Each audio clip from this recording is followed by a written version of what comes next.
Good morning, my dear students. Today we are going to start lesson number 11, Jungle Diary. Writer is Atul Dhamankar. Students, you all knows about word diary. Yes, diary in which we writes our own personal experience. And in this lesson, the author presents a heartwarming yet thrilling experience of watching the tigress and her cubs closely in Tadoba Andhari tiger reserve. पाठ क्रमांक 11, जंगल diary. लेखक आहेत अतुल धामनकर. विद्यार्थी मित्रांनो, सर्वप्रथम आपण पाहणार आहोत जंगल डायरी या शब्दाचा अर्थ काय आहे. जंगल डायरी म्हणजे जंगलातील वातावरण व वन्य पशूंच्या संदर्भात येणाऱ्या अनुभवांची नोंद करणे. मतलब जंगल में जो माहौल होता है उस माहौल को और वहाँ के पशुओं के बारे में जो अनुभव आते हैं उनको लिख कर रखना, इसका अर्थ होता है जंगल डायरी. आणि या पाठामध्ये लेखकांनी वाघिणीमध्ये दडलेल्या आईचे अतिशय रोमहर्षक शब्दात वर्णन केलेले आहे. मतलब लेखक ने एक शेरनी में भी माँ होती है, उस माँ का बहुत ही सुंदर तरीके से यहाँ पर वर्णन किया है. हेच आपल्या पाठाचे लेखक Atul Dhamankar. Starting lesson something about Tadoba Andhari tiger reserve. It is in Chandrapur district. Tadoba Andhari Tiger Reserve is a tiger reserve in Chandrapur district, Maharashtra, India. It includes Tadoba National Park and Andhari Wildlife Sanctuary. This is the map of Tadoba Andhari tiger reserve. हा आहे ताडोबा अंधारी व्याघ्र प्रकल्प याचा संपूर्ण नकाशा. हा जो व्याघ्र प्रकल्प आहे तो चंद्रपूर जिल्ह्यामध्ये आहे. आता आपण सुरुवात करणार आहोत लेखक परिचयाला. पाठ क्रमांक 11, जंगल डायरी. लेखक आहेत अतुल धामणकर. यांचा जन्म झाला 1972ला. हे प्रसिद्ध वन्यजीव संशोधक आहेत. वन्यजीव संशोधक मीन्स वाईल्ड लाईफ रिसर्चर. लेखक आहेत आणि छायाचित्रकार आहेत. छायाचित्रकार मीन्स फोटोग्राफर. त्यांनी गेल्या 25 वर्षापासून ताडोबा अंधारी व्याघ्र प्रकल्प म्हणजेच TATR is the short form of Tadoba Andhari tiger reserve मध्ये वाघांचा अभ्यास केला आहे. राजस्थान, पश्चिम बंगाल, उत्तराखंड आणि गुजरात मधील अनेक उत्कृष्ट जंगलांना त्यांनी भेटी दिल्या आहेत. या अनेक ठिकाणी जंगलांमध्ये जाऊन त्यांनी वन्यजीवांचे निरीक्षण केलेले आहे. त्यांची वाघ, मृगकथा, नवरंगाचं घरटं, अरण्याचे अंतरंग, महाराष्ट्रातील वन्यजीवन, ताडोबा वाघाचे जंगल, जंगलांची डायरी, मार्जार कथा ही वन्यजीव विषयक पुस्तके प्रसिद्ध आहेत. तर अशा प्रकारे लेखकांनी अनेक जंगलांना भेटी दिल्या आहेत. बहुत सारे जंगल में वो घूमे हैं आणि त्या जंगलातील वन्यजीवांबद्दल त्यांनी पुस्तके लिहिलेली आहेत. आता आपण पाहणार आहोत आपल्या पाठाच्या परिचयाला. म्हणजेच या पाठाच्या माध्यमातून लेखक आपल्याला काय सांगू इच्छितात ते आता आपण पाहणार आहोत. प्रस्तुत पाठात लेखकाने जंगलाच्या डायरीतील काही अनुभव सांगताना जंगलातील प्राण्यांचे निरीक्षण मीन्स ऑब्झर्वेशन करताना आलेल्या चित्तथरारक मीन्स थ्रिलिंग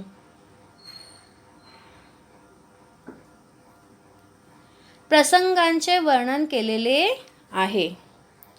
या पाठामध्ये लेखकाचे जे पुस्तक आहे जंगलाची डायरी, या पुस्तकामध्ये त्याने अनेक अनुभव दिलेले आहेत. इस किताब में उन्होंने बहुत सारे अपने जंगल में आए हुए अनुभवों को उन्होंने लिख कर रखा है और ऐसे अनुभव वो यहाँ पे हमारे सामने प्रस्तुत करना चाहते हैं. त्याच अनुभवांचे वर्णन त्याने या पाठामध्ये केलेले आहे. प्रसंगाचे वर्णन केलेले आहे. तसेच वाघिणीमध्ये दडलेल्या म्हणजे लपलेल्या, हिडन, छुपे हुए, मातृत्व मदरहूड,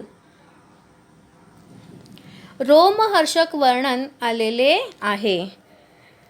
आई ही आईच असते. माँ हमेशा माँ होती है, चाहे वो इंसान हो चाहे वो जानवर हो. उस जंगल में एक शेरनी थी. उस शेरनी के अंदर वाली ममता जो है, उस ममता का वर्णन भी इस पाठ के माध्यम से लेखक हमारे सामने करना चाहते हैं. या पाठामध्ये लेखकांनी वाघिणीमध्ये दडलेल्या आईचे वर्णन आपल्यासमोर केलेले आहे. ही आहेत ताडोबा अभयारण्यातील काही छायाचित्रे. चित्रामध्ये पहा बरं, या अभयारण्यातील वाघ किती निर्भयतेने फिरू शकतात. अगर इस चित्र में हम लोग देखेंगे तो हमें पता चलेगा कि यहाँ पर जो जानवर है वो कितनी निडरता के साथ घूम फिर सकते हैं. आता आपण सुरुवात करणार आहोत प्रत्यक्ष पाठाला. तारीख 27 मे 1997. वेळ सकाळी 6 ते 9:30. ठिकाण आहे कोळसा परिक्षेत्र, ताडोबा अंधारी व्याघ्र प्रकल्प, चंद्रपूर. जर आपण ही लिहिण्याची पद्धत बघितली तर आपल्या लक्षात येईल की ही लिहिण्याची पद्धत आपण डायरीमध्ये वापरतो. अगर हमने इस लिखने के तरीके को देखा तो हमें पता चलेगा कि हम लोग इस तरीके से सिर्फ डायरी में लिखते हैं, जहाँ पर हम लोग तारीख, समय और जगह के बारे में लिखते हैं. ज्या ठिकाणी आपण तारीख लिहितो, वेळ लिहितो आणि ठिकाणाचा आपण उल्लेख करतो. आणि ही जंगल डायरी असल्या कारणाने लेखकाने या पाठाची सुरुवात अशा प्रकारे केलेली आहे. इसीलिए जंगल डायरी होने की वजह से लेखक ने इस तरीके से शुरुआत की है. तर हा दिवस आहे 27 मे 1997. वेळ आहे सकाळची 6 ते 9:30. कोळसा परिक्षेत्र means coal fields near the Tadoba tiger reserve. Tadoba Andhari व्याघ्र प्रकल्प, चंद्रपूर. या ठिकाणचा अनुभव लेखकांनी आपल्यासमोर व्यक्त केलेला आहे. आज पहाटेच कोळसावन विश्रामगृहातून बाहेर पडलो. विश्रामगृह म्हणजेच सरकारी निवासस्थान मीन्स गव्हर्मेंट गेस्ट हाऊस. लेखक जेव्हा पण कधी जंगलामध्ये फिरण्यासाठी जायचे आणि वन्य पशूंचे निरीक्षण करायचे त्यावेळेला ते सरकारी निवासस्थानामध्येच थांबायचे. लेखक जब भी कभी पशुओं का निरीक्षण करने के लिए जंगल में जाते थे तब वो वहाँ के गेस्ट हाउस में ही रुकते थे. गावातून टोंगे वनरक्षक, टोंगे हे एक नाव आहे, वनरक्षक मीन्स फॉरेस्ट ऑफिसर आणि त्यांचा सहकारी, सहकारी म्हणजे त्यांचा साथी, वनमजूर येताना दिसले. वनमजूर जंगलात काम करणारा कामगार मीन्स फॉरेस्ट्री वर्कर. हे दोघेही लेखकांची मदत करण्यासाठी त्यांच्यासोबत जंगलामध्ये जाणार होते. यहाँ पे ये जो वनरक्षक आए हैं और ये जो वन मजदूर आए हैं, ये दोनों लेखक के साथ उनकी मदद के लिए जंगल में जाने वाले थे, क्योंकि जंगल के सभी रास्ते इन दोनों को पता थे. वनरक्षक येताच आम्ही डावीकडे जाणारा, डावीकडे मीन्स लेफ्ट साइड जाणारा झरी रस्ता पकडला.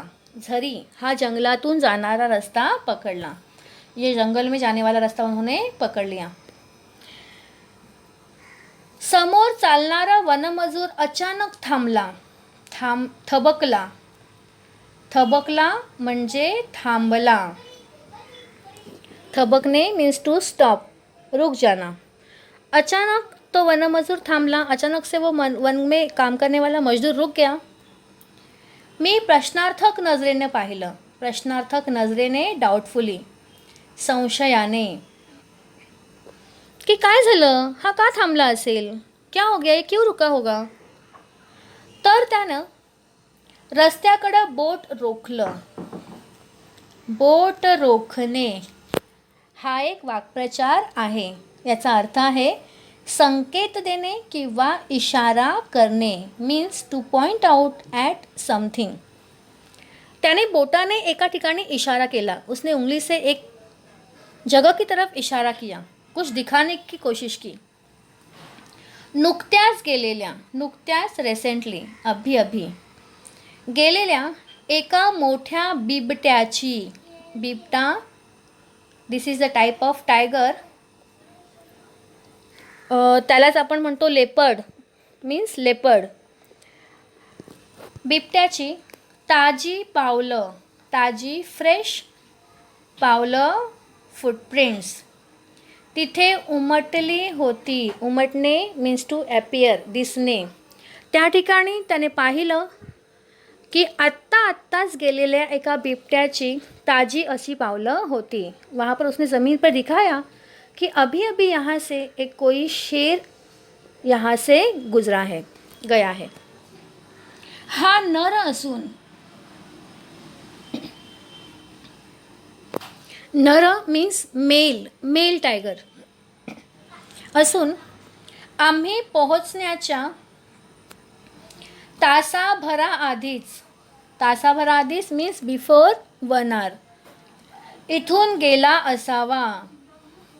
त्याने त्या पावलांवरून अंदाज केला की कदाचित हा जो बिबट्या आहे तो आपण याच्या 1 तास आधी इथून गेला असावा. उसने उन कदमों के निशानों से ये अंदाज़ लगाया कि शायद ये जो शेर है हमारे यहाँ पर पहुँचने के 1 घंटे पहले यहाँ से गुजरा होगा.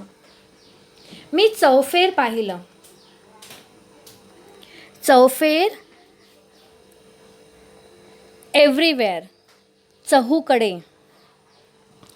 मी सगळीकडे पाहिलं, मैंने सब तरफ देखा, पण मला तरी काही दिसलं नाही. लेकिन मुझे वहाँ पर कुछ भी नहीं दिखा. पण लेखकांना मात्र त्या ठिकाणी काहीही दिसलं नाही. वनमजुराचा अंदाज खरा ठरला. वन मजदूर ने जो अंदाज़ा किया था वो सच साबित हुआ, क्योंकि अचानक मला जंगलाच्या कोपऱ्यावर थोडीशी हालचाल जाणवली. हालचाल मीन्स मूवमेंट. यहाँ पे लेखक बताते हैं कि उनको जंगल के किसी कोने में अचानक थोड़ी सी हलचल महसूस हुई. जाणवणे मीन्स फील्स, महसूस होना. मी सगळ्यांना हातानंच थांबायची खूण केली.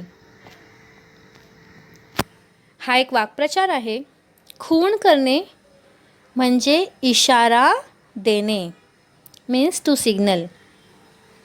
लेखकाने सगळ्यांना हाताने थांबायची खूण केली. सबको हाथ से ही रुकने का इशारा किया. सर्व आपापल्या जागेवर शांतपणे थांबले. सब जन अपनी अपनी जगह पे शांती से रुक गए. दुर्बीण डोळ्यांना लावल्यावर ती हालचाल स्पष्ट झाली. स्पष्ट मीन्स क्लिअर. जेव्हा लेखकाने दुर्बिणीतून पाहिलं तेव्हा त्यांच्या लक्षात आलं की ही हालचाल कोणाची आहे. जब लेखक ने दूरबीन से देखा तब उनको मालूम पड़ा कि हलचल जो है वो किस चीज़ की है. तिथं एका तेंदूच्या झाडाखाली, this is the type of tree, तेंदूच्या झाडाखाली बांबूमध्ये बिबळा बसला होता. त्या ठिकाणी एक तेंदूचं झाड होतं आणि त्या झाडाजवळ बांबूची झाडं होती आणि त्या झाडांमध्ये हा बिबळा जाऊन बसलेला होता. वहाँ पे बांबू के जो झाड़ थे, पेड़ थे, वहाँ पर वो शेर जाकर छिपा था.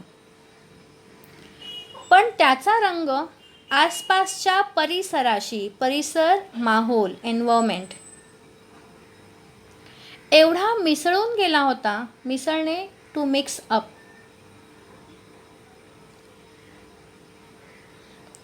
म्हणजेच काय की त्याचा रंग, बिबट्याचा रंग आणि आसपासच्या त्या बांबूच्या वनांचा रंग एवढा एकसारखा होता, एवढा मिसळला होता की अजिबात समजत नव्हतं की त्या ठिकाणी एखादा बिबळा बसलेला असेल.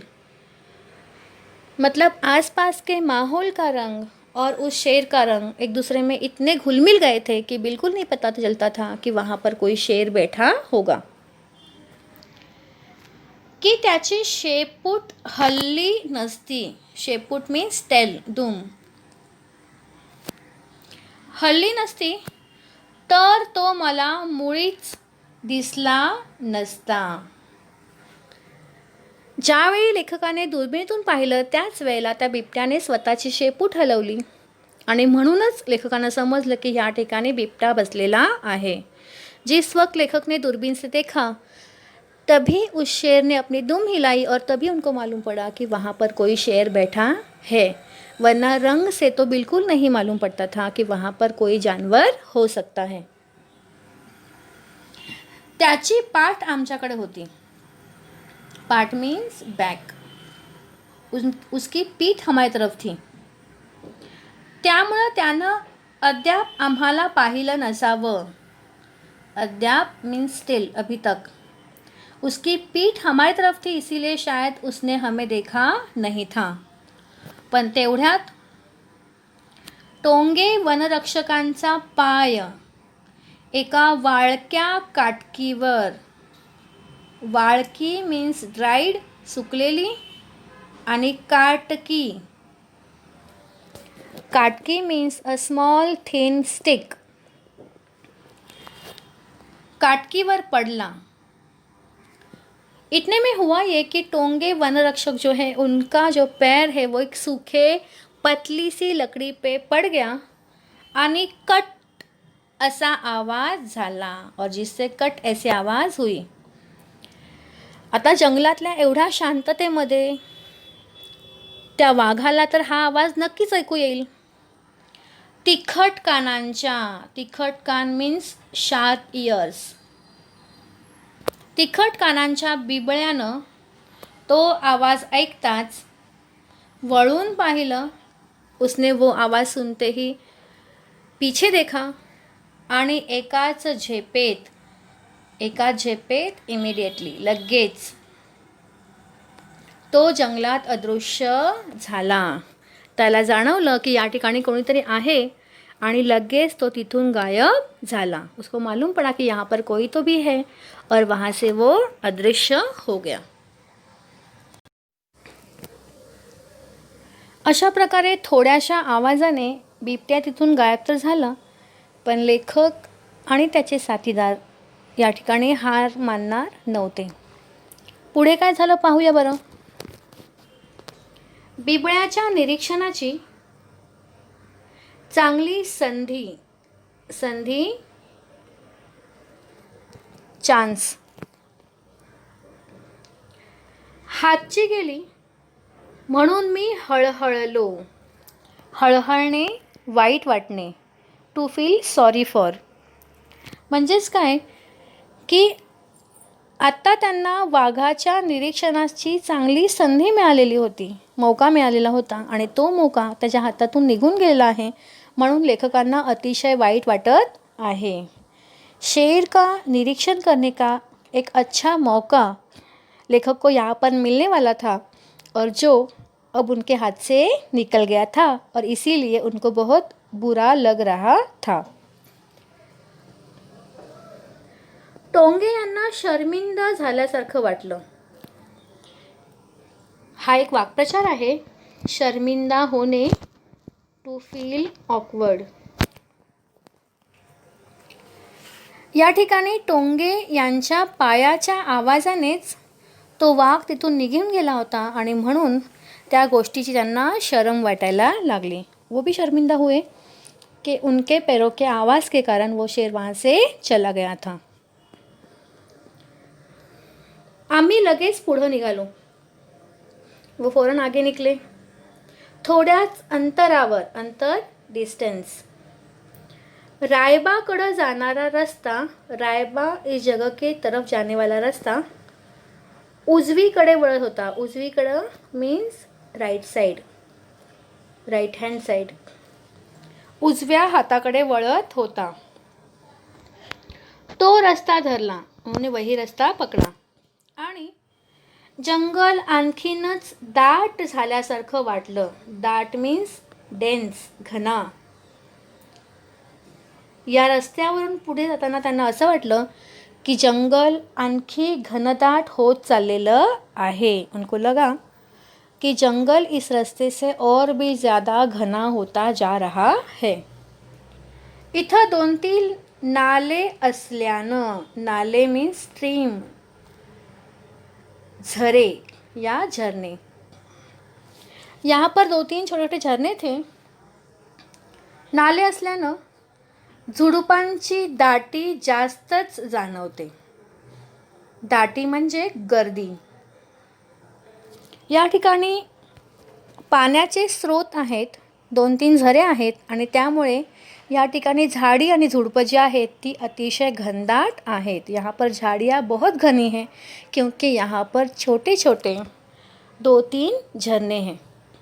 तसंच त्या नाल्यांमध्ये थोडं पाणी साचून राहत असल्यानं, साचणे टू स्टोअर, जमा होणे,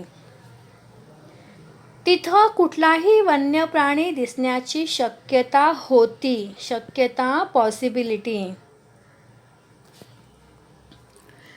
या ठिकाणी जे झरे होते लहान लहान किंवा पाण्याचे स्रोत होते त्या ठिकाणी थोडंफार पाणी उन्हाळ्यात देखील जमा असायचं आणि म्हणूनच ह्या ठिकाणी प्राणी दिसण्याची शक्यता जास्त होती. इस जंगल में इस जगह पे पानी होने की वजह से यहाँ पर जानवर या शेर दिखने की जो संभावना थी वो संभावना अधिक थी. त्यामुळं आता सावधपणे, बहुत सावधानी से पावलं टाकणं आवश्यक होतं. पावलं मीन्स स्टेप्स, कदम. आणि म्हणूनच या वेळेला त्यांना ती संधी गमवायची नव्हती. उनको वो मौका जाने नहीं देने का था, इसीलिए बहुत सावधानी के साथ वो अपने कदम आगे बढ़ा रहे थे. अतिशय सावधानतेने ते लोक आता आपली पावलं टाकत आहेत. आता आपण पाहणार आहोत पाठाचा पुढचा परिच्छेद. कालच संध्याकाळी विश्रामगृहावर गप्पा मारताना टोंगेंनी मला त्या परिसरात, परिसर विभाग मीन्स एरिया, 4 पिल्लं असलेल्या वाघिणीबद्दल सांगितलं होतं. काल संध्याकाळी जेव्हा हे सर्व लोक विश्रामगृहावर म्हणजे सरकारी निवासस्थानावर गप्पा मारत होते त्यावेळेला टोंगेंनी सांगितलं की ह्या जंगलामध्ये या ठिकाणी एक 4 पिल्ले असलेली वाघीण असते.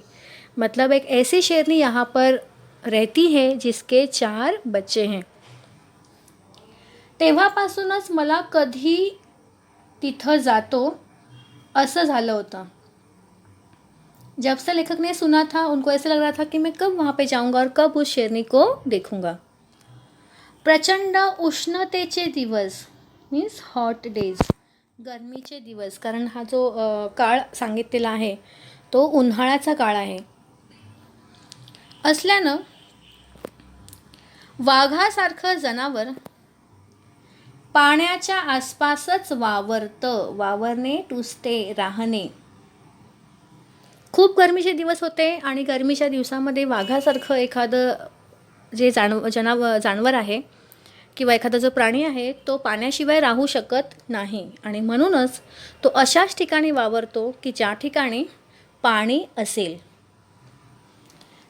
तशातच लहान पिल्लं असलेली, म्हणजे जिचे स्वतःची लहान मुलं आहेत, पिल्लं आहेत, अशी या वाघिणीला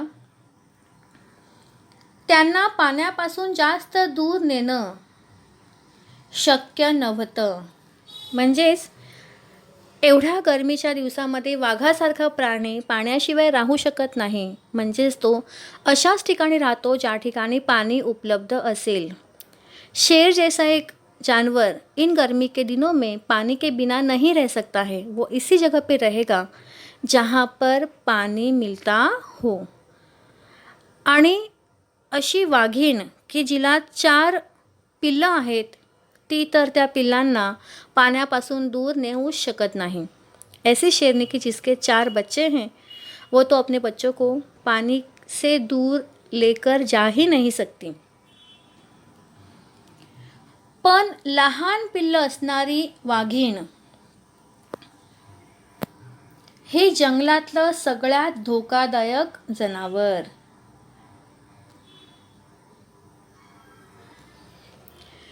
ज्या वाघिणीची 4 पिल्लं आहेत अशी वाघीण हे जे आहे जंगलातला सगळ्यात धोकादायक जनावर आहे. मतलब जिसके 4 बच्चे हो, ऐसी शेरनी ये जंगल का सबसे धोकादायक जानवर है. उससे बच पाना बहुत मुश्किल है.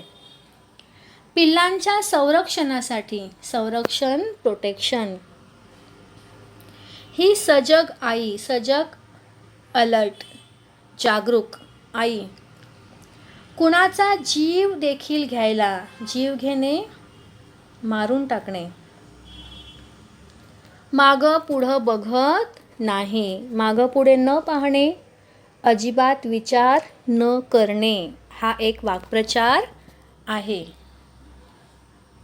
मागं पुढं न बघणे म्हणजेच विचार न करता कृती करणे. Means to not think twice. म्हणजेच काय की अशी आई, अशी वाघीण की जिला 4 पिल्लं आहेत, तिला थोडासा जरी धोका जाणवला तर ती लगेच आक्रमण करेल. ही सर्वात धोकादायक गोष्ट होती. ऐसी शेरनी की जिसके बच्चे हैं वो सबसे धोकादायक जानवर वहाँ का था और वो अपने बच्चों के लिए बिल्कुल भी आगे पीछे सोचे बगैर आक्रमण कर सकती थी. त्यामुळं सुकलेल्या नाल्यात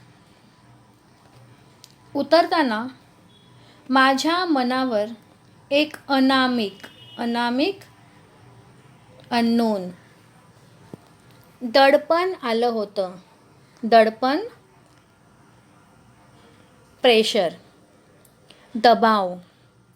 आणि म्हणूनच त्या सुकलेल्या नाल्यामध्ये उतरताना देखील लेखकाच्या मनावरती एक अनामिक म्हणजे एक अनपेक्षित दडपण, एक दबाव आलेला होता. इसीलिए उस सूखे नाले में उतरते वक्त भी उनके मन पे एक बहुत ही अलग एक दबाव उनको महसूस हो रहा था.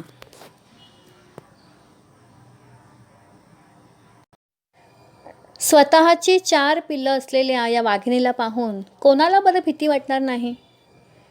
ऐसी शेरनी की जिसके 4 बच्चे हैं उसको देखकर किसे डर नहीं लगेगा. हा होता आपल्या पाठाचा भाग 1. लवकरच भेटूया आपण भाग 2 मध्ये. Goodbye, take care.